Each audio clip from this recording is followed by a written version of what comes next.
What's going on, man? Welcome to the video. Thank you so much for tuning in. Today's video is going to be a little bit different. I'm not going to be taking you through my entire day. I'm just going to share with you everything that I got at the grocery store for my primary goals of building muscle.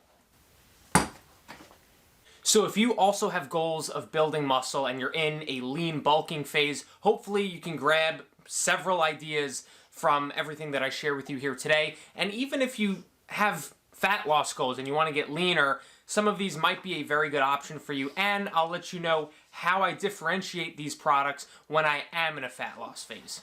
So what I'm going to do is put up a picture of everything that I got. I'm going to tell you... I'm going to break it out into sections. I'm going to first tell you about the carb sources that I got, then the protein sources, then the fats. Before I show you exactly what foods I purchased, I feel like it's good to give you some context as to how much I'm eating and what my macros are right now. So currently, I'm eating 475 grams of carbs per day, every day, on rest days, on training days, 7 days a week. I'm eating 195 grams of protein, and I'm eating 90 grams of fat. So starting off with the carbs, the first thing I'm going to show you is the rice that I got. Often I get bagged rice where you just boil it in a pot for 10 minutes, but this time I got individually packaged rice servings, which I really like because it's super easy to prepare. You pop it in the microwave for a minute or two and it's good to go, and it's already portioned out, so you don't have to, figure out how to track the rice once it's in a big bag or if you prepare it some other way. The second carb source is rice cakes. So this has been a staple for me, especially in a muscle building phase, because one of these rice cakes is like 10 grams of carbs, pretty much no fats or no protein. So it's super easy, tastes good. I got the chocolate flavored ones, and you can put things on them as well. You can put jelly or peanut butter or both or something else. Something new that I picked up is granola. This is obviously a higher protein version of granola, and the reason I got this is because I've been having a lot of yogurt with frozen fruit, and I thought, you know what, I've got a lot of food to eat, so why don't I add something like granola to it that's going to give me a little bit more fats, a little bit more carbs, so that I don't have to eat as much later in the day or later in the night. So this has been really good so far. So next up, we've got spinach. So I get spinach pretty much every single week, and it's super easy because it cooks in like 10 seconds. I generally have it with my eggs or my egg whites. So I just add it to like an omelet or my scrambled eggs, and I'm getting in a good amount of vitamins and minerals. Next up is Raisin Bran cereal. So this has been my go-to cereal for a few reasons. One, it tastes good. Two, it's relatively higher in carbs than a lot of other cereals are. And three, it actually does have a good amount of fiber. There's like 7 grams of fiber per serving, and I usually have 2 servings. Next up, we've got clementines. This is a fruit that I feel like is so underrated. They taste so good. I could easily eat 3 or 4 of these in one sitting. But again, just a good quality fruit that I can add in that is easy and that tastes good. Alright, so next up we've got bananas, something I get every single week just because I really like them, and they're super easy, right? And it's a good fuel source. I generally have these before my workout. Something that I get every single week that's super underrated, frozen vegetables. So here I have broccoli, and I have, I believe, mixed vegetables that I can use like for a stir fry or even with eggs or something like that.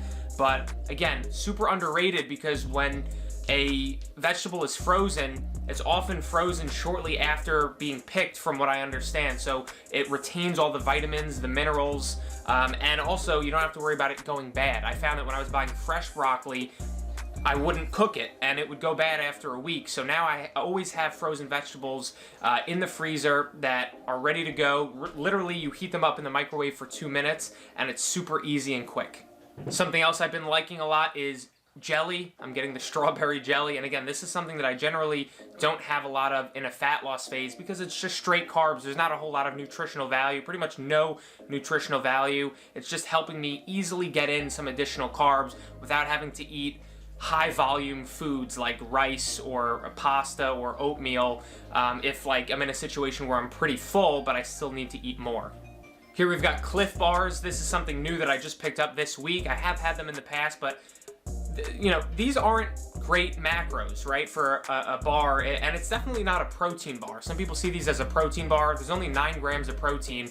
It's mainly carbs, 45 grams of carbs, 7 grams of fat. So because I'm eating so many carbs daily, this is a pretty good snack for me. There's no way in hell I would ever have these or recommend these to a client who's in a fat loss phase, because they're not going to keep you all that full, they're not all that big, and you're not even getting that much protein in from them. All right, here we have an interesting one, Gatorade, right? So you've probably heard me and many other people say before, don't drink your calories.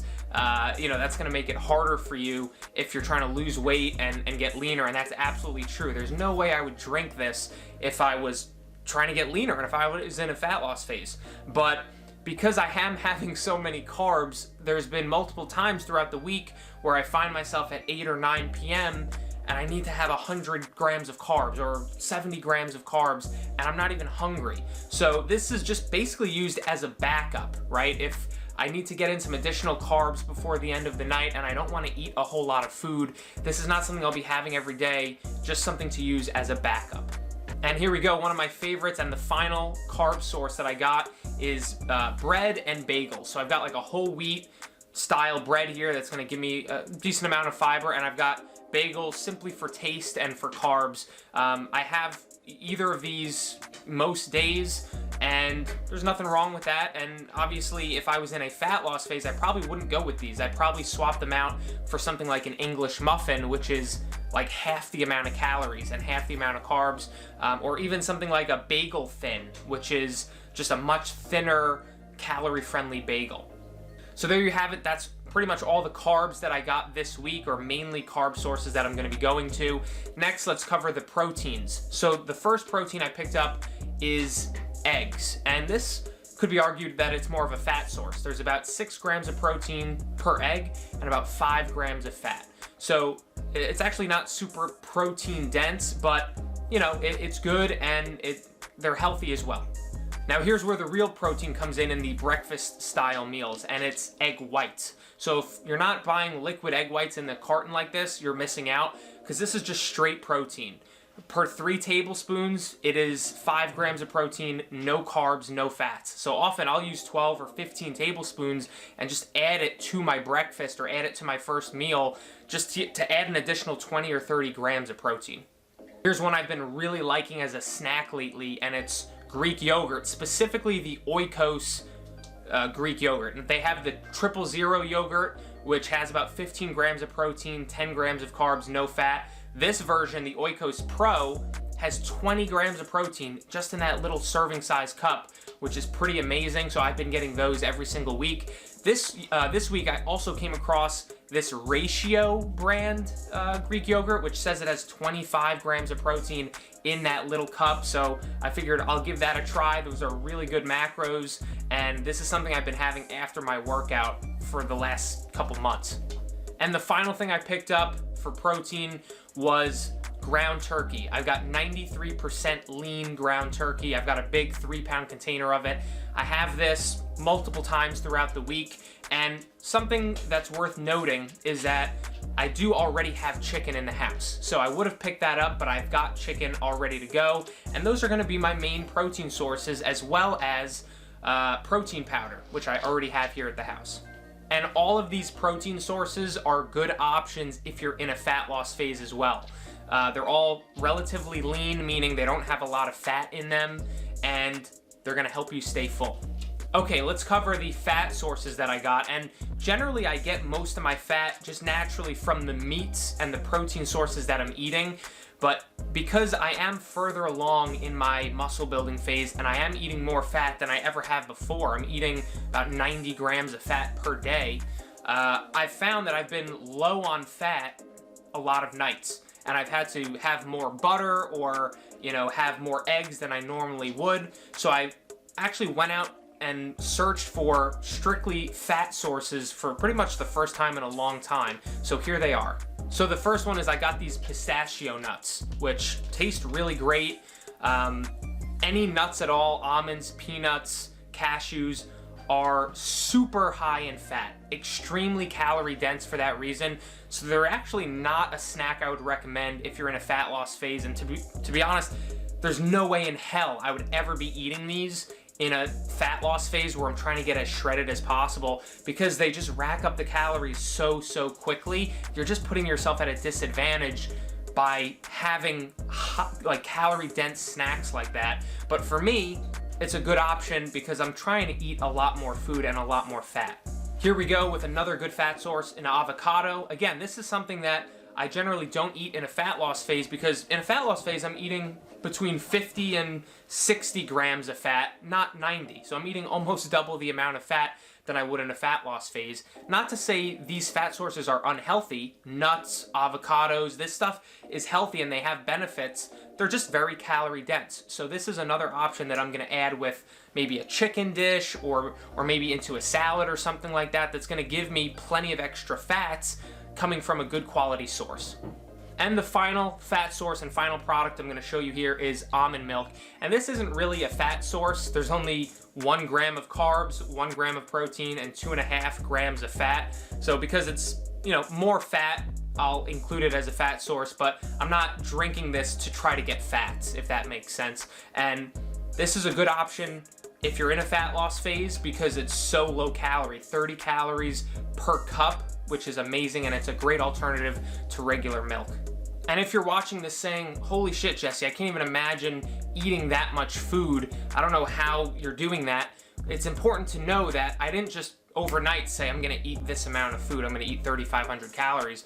I did a fat loss phase about a year ago from April until June, and from then on, for the last 10 months or so, I've been doing a reverse diet, meaning I've been gradually adding in a little bit of food, week by week, maybe every other week, when it's appropriate to do so, and been building up very slowly to that amount. And it's been a very successful muscle building phase because in the last 12 months, I've gained just about 12 pounds of mainly muscle mass. And I know that it's mainly muscle mass because gaining 1 pound per month is an excellent and very slow rate of gaining if you want to stay lean, if you want to keep your definition, still have somewhat visible abs, which I do have compared to a year ago. So I'm really happy with where I'm at right now. So a lot of these foods I do get every single week and I eat them every single week. And keeping things relatively repetitive and automating a few of my meals in the day makes it really easy to hit my macros consistently and to see the results that I want to see instead of trying to try new things every day or every week. Of course, I do like to switch things up and I do like to eat foods that I enjoy, which I clearly do, but having a few go-to meals that you can have that easily fit your macros or your calories is going to be key to seeing consistent progress. So if you need help to really map out a good nutrition protocol and pretty much know for a fact that you're going to see the progress you want to see, whether that's building muscle or improving your body composition or losing body fat and being able to do it sustainably, you can always send me an email or shoot me a message and I'd be happy to try to point you in the right direction.